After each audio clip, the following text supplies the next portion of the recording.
اسمع يا أخي الغالي، إذا خسرت أموالك استعن بالصلاة، إذا مات الولد استعن بالصلاة، إذا صار بينك وبين زوجتك خلاف استعن بالصلاة، إذا ما وجدت وظيفة استعن بالصلاة، إذا نزلت بك مصيبة استعن بالصلاة، إذا ما استطعت أن تفهم آية في القرآن استعن بالصلاة، إذا ما تذكرت حديث قد جاء في حياتك استعن بالصلاة، إذا لم تجد بيئة صالحة استعن بالصلاة، إذا وجدت في قلبك ضيقة استعن بالصلاة، إذا نفر الناس منك استعن بالصلاة، إذا جفت أعينك من الدموع الخاشعة استعن بالصلاة، إذا آذاك الناس استعن بالصلاة.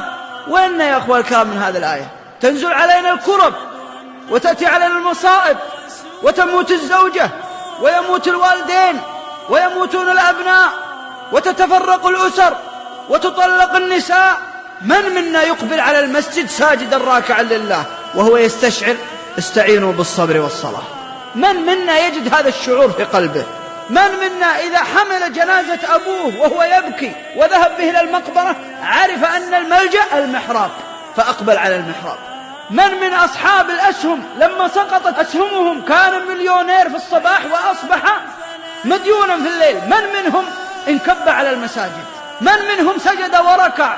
من منهم تذكر واستعينوا بالصبر والصلاة؟ كم منا من بينه وبين ابن عمومته سوء تفاهم له سنة أو سنتين ما سلم عليهم ولا قابلهم، هل استعان بالصلاة لعل الله أن يلين قلوبهم؟ كم منا من يريد أن ينتقل بجوار والده وهو في العناية المركزة وكلما قدم طلب نقل رفض، هل استعان بالصلاة؟ الصلاة ما هي مجرد بس عبادة نريد منها أن نميز كافر مسلم كافر مسلم ونفرح، ونسينا أن الصلاة أعظم من قضية مسلم وكافر.